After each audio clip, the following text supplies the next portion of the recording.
Tonight on Sky News, undiplomatic language. Hundreds of thousands of secret American cables are leaked. The White House calls it reckless and dangerous. It's the deep policy stuff. That is what is destabilizing, and that is what is damaging, and that's why the Americans, when they first heard about it, just put their heads in their hands and thought, this is terrible.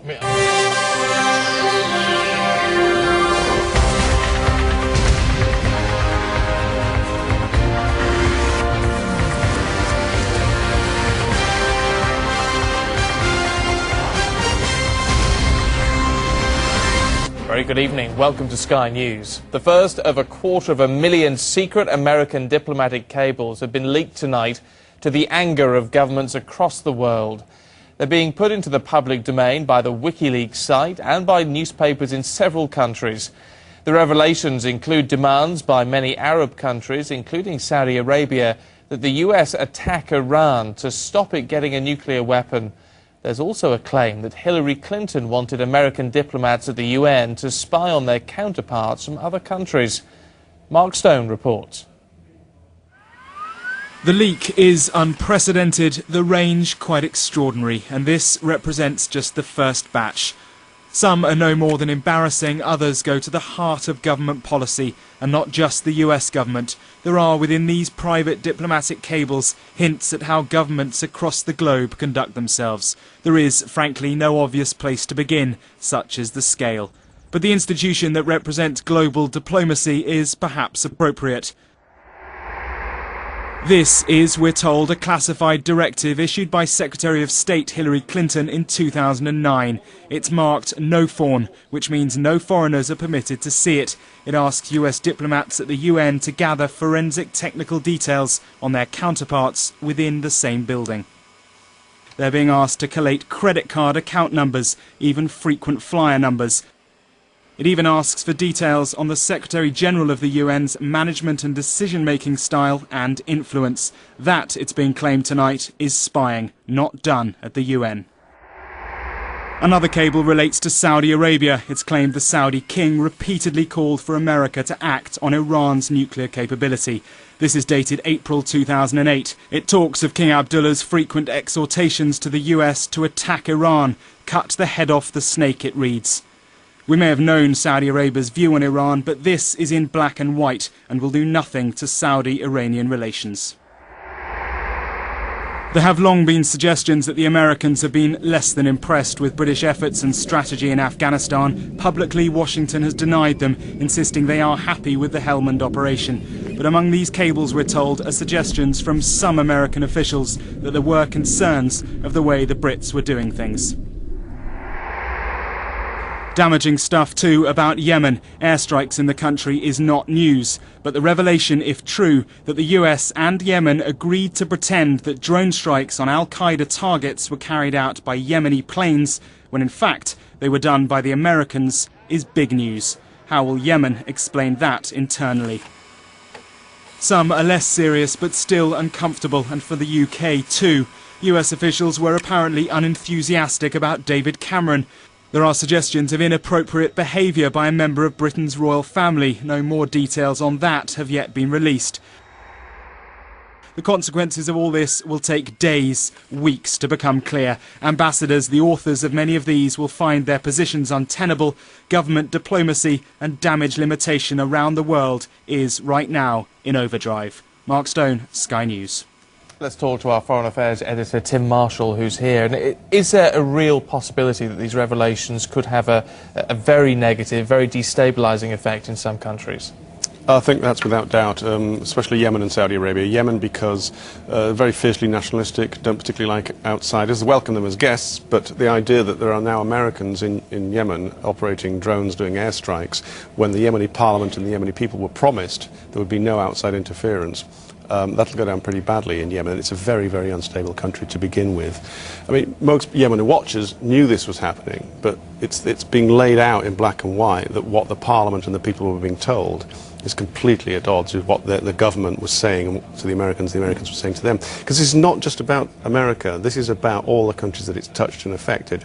Saudi Arabia is the other great example because it has a 20% minority who are Shia. Now, the Iranians are Shia. And now here we have the head of Saudi Arabia suggesting that the best thing to do would be go and bomb Iran, and 3 other Gulf states are back them up in this.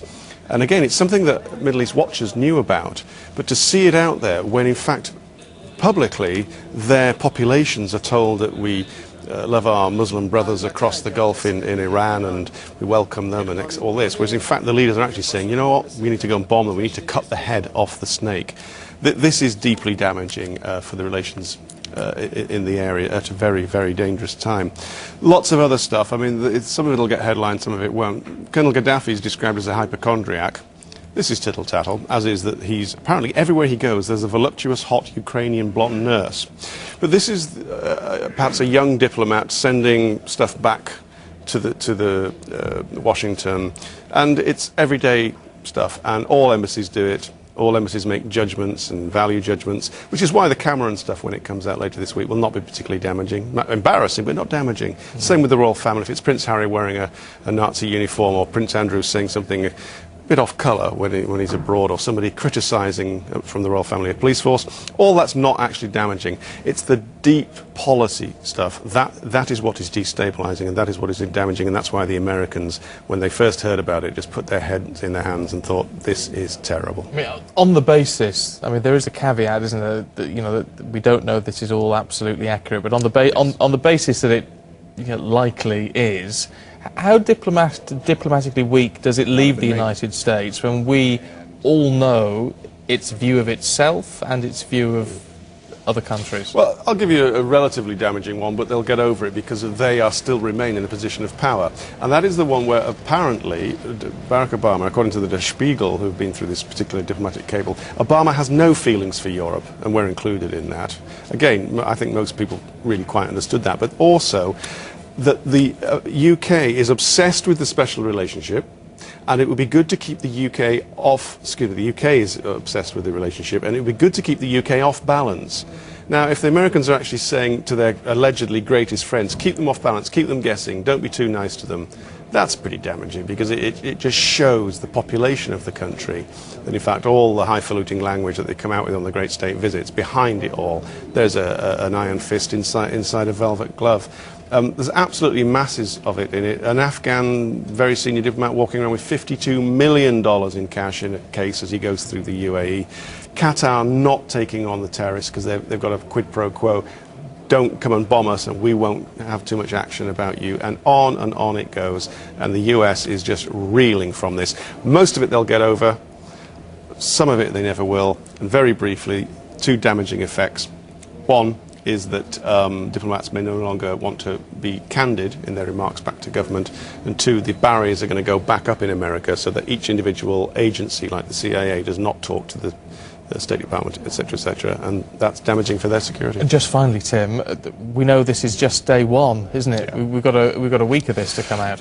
I think without doubt the headline is the Saudis wanted to bomb the Iranians and so did others, and then there's all these other headlines that we've given you, but after that is going to come which royal said what they said about Cameron, what they said about the Chancellor, what Mervyn King said about the Chancellor, and each individual country all over the world, they'll be picking out their own stuff, and every news channel, every newspaper in the world is now going on this. I mean, this is a worldwide phenomenon, and it's going to go on for several days. Okay, Tim, thank you.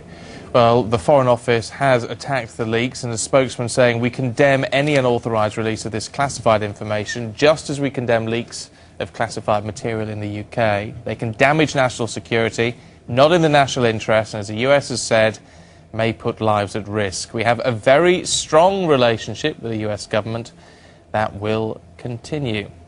Well, let's head to Washington, talk to our US correspondent, Robert Nisbet. I mean, so we are getting these holding statements on this, aren't we, Robert? But is there a need now for the administration to address this more directly and perhaps put somebody senior in front of a camera? Well, all we had today from the top level was a paper statement from the White House. President Obama supports responsible, accountable and open government at home and around the world. But this reckless and dangerous action runs counter to that goal. We condemn it in the strongest terms. But as you say, we haven't seen him on camera. In fact, the press cadre here in Washington, D.C. was told that he was out playing basketball this morning. And I don't know whether that was a stated intent by the Obama administration to show that he was pretty relaxed about this, while obviously understanding the potential dangers that lay beneath. What we do know is tomorrow we are going to see Hillary Clinton leave for an official visit to Central Asia and the Middle East.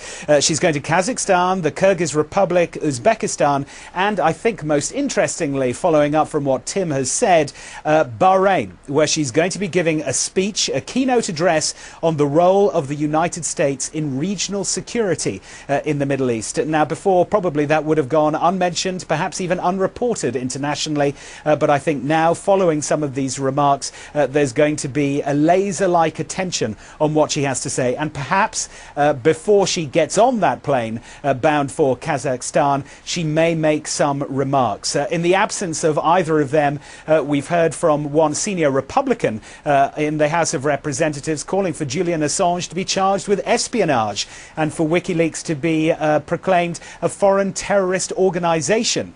But we've heard very little from officially, certainly on camera, from the State Department this weekend. We do know that the Department of Defense are changing a lot of their guidelines in terms of access to this information, because this was all on a database that was set up after 9/11. The accusation was that intelligence agencies in the US hadn't been talking together, and this database was set up in response to that, and hundreds of thousands of people had access to it. Now the walls are going up, and people are going to be unable to download documents, burn DVDs of information from that database in future. So we're probably going to be hearing a lot more about that over the next few days. What's interesting, of course, Stephen, and what's important to point out is this is the end of the Thanksgiving holiday. Thanksgiving was on Thursday. Almost everyone took Friday off, Saturday and Sunday. Everybody will be back at their desk tomorrow, and I think you're going to hear the full reaction tomorrow morning. Okay, Robert, thank you.